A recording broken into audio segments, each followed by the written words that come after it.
Talakayan. Alhamdulillah, ako ay nagpupuri at nagpapasalamat sa Allah subhanahu wa ta'ala. Ang ibig sabihin ng sinabi kong alhamdulillah, ang lahat ng kapurihan at pagpapala ay tanging nauupo lamang sa Allah subhanahu wa ta'ala. Kaibigan, ang Allah ay pansariling pangalan ng lumikha. Siya ang lumikha ng kalangitan kalupaan, ang Allah ang nagbigay buhay sa atin, babawi ng buhay, ang Allah ang tanging hukom at hari sa araw ng paghuhukom. Hindi nyo naman itatanong, ang Allah ay mayroong relihiyong binigay sa sangkatauhan. Ang relihiyong binigay ng Diyos sa sangkatauhan ay ang Islam. Ang Islam ay hinango sa salitang salam na ang ibig sabihin ay kapayapaan. Ganap na pagsunod at pagsuko sa utos at batas ng Diyos, ng Allah. Total submission and obedience to the will of God, Allah. Ano naman itong ating narinig na iba't ibang relihiyon? Totoo po yan, sapagkat ang relihiyon ay dalawa. Ang isang relihiyon ay man-made, gawa-gawa lamang ng tao. Halimbawa, Rizalista, hinango sa pangalan ni Jose Rizal. Budismo, hinango sa pangalan ni Buddha. Kristyanismo, hinango sa pangalan ni Iso Kristo. Pero sinong sinong propeta, sahaba o disipulo ang nagsabi na gumawa tayo ng relihiyong maliban sa Islam? Hindi rin ito gagawin ng mga propeta, sapagkat sinabi ng Allah subhanahu wa ta'ala, وَمَا يَبْتَغِ غَيْرَ الْإِسْلَامِ دِينًا فَلَنِ يُقْبَلَ مِنْهُ وَهُوَ فِي الْآخِرَةِ مِنَ الْكَافِرِينَ. Whosoever seek a religion other than Islam, it will never be accepted of him, and in the hereafter, he will be one of the losers. Sino mang magnais ng ibang relihiyon maliban sa Islam, ito ay hindi tatanggapin mula sa kanya. At sa kabilang buhay, siya ay kabilang sa mga talunan. Sapagkat sinabi ng Allah, Al-yawma akmaltu lakum dinakum wa atmamtu alaykum ni'mati wa raditu lakumul Islam madina. This day I have perfected your religion for you, completed my favor upon you, and have chosen Islam as your religion. Sa mga araw na ito ay nilubos ng Diyos, ng Allah, ng ating Panginoon, ng Rab, ang paglingap sa atin. Ibinigay sa atin ang Islam bilang ating relihiyon. Yun lamang po ang relihiyong binigay ng sangkatauhan, ang Islam. At ang sino mang magnais ng ibang relihiyon, ito ay hindi tatanggapin mula sa kanya. Sino naman itong Propeta Muhammad? Si Propeta Muhammad, kapatid, ito po siya yung huling propeta. Maliban sa kanya, wala nang ibang propetang darating. Kung may unang propeta na si Adan, Abraham, David, Moses, Jesus Christ, ang huling propeta si Propeta Muhammad. Opo. Ngayon, kapatid, ano ang purpose bakit tayo nabubuhay?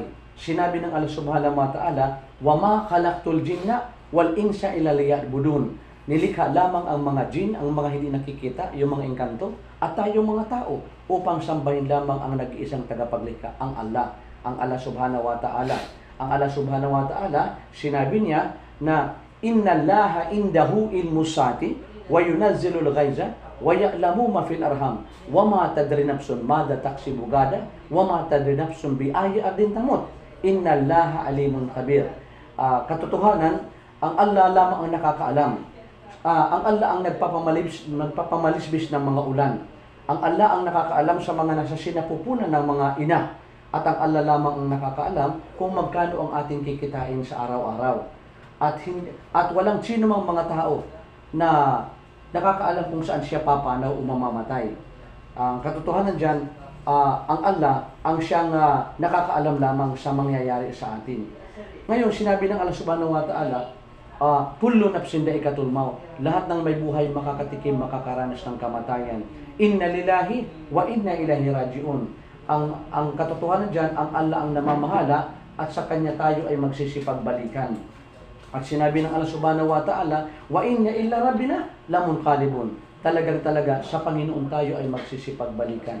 Ngayon kapatid, hindi natin alam ang mangyayari mamaya at bukas. Kahapon ay lumipas na, mamaya bukas hindi natin alam ang mangyayari. So nais kong ibahagi sa Kanya at sa iyo rin na paano ba magkakaroon tayo ng kasiguraduhan ng kaligtasan ng ating kaluluwa. Simple lang, kung anong ginawa ng mga propeta gawin natin, kung anong sinabi ng mga propeta sabihin natin.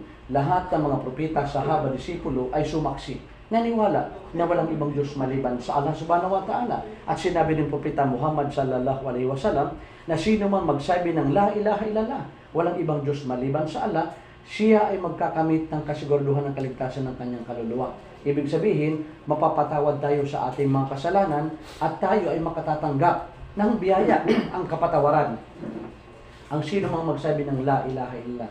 Kaya kapatid, Hindi natin alam ang mangyayari mamaya bukas. Kahapon ay lumipas na. Mamaya bukas hindi natin alam ang mangyayari. Nais kong ibahagi sa iyo para maging kapanalig natin ang mga propeta, magkaroon tayo ng kasiguruhan at ligtasan ng ating kaluluwa, at maging panauhin tayo sa paraiso, sa Jannah kung sa Arabic. Kaya ang gagawin natin ay saksihan natin, gawin natin ang ginawa ng mga propeta. Sabihin natin ang sinabi nila. Uulitin nyo lang ang sasabihin ko. Kapatid, ganyan ang kanang kamay. Brother, ganyan ang kanang kamay. Kayong dalawa. Kanan, kanan. Sabihin natin, Ashhadu an la ilaha illallah wa ashhadu anna Muhammadan abduhu wa rasuluh.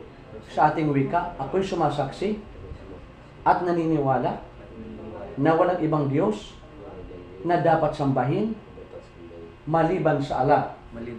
At ako'y sumasaksi na si Propeta Muhammad ay huling sugo ng Allah. Allahu Akbar. Takbir. Allahu Akbar. Assalamualaikum warahmatullahi ta'ala wa barakatuh. Bagamat ikaw ay Assalamualaikum warahmatullahi ta'ala wa barakatuh. Ikaw ay nagbalik-islam na, no? Assalamualaikum warahmatullahi wabarakatuh. Alhamdulillah.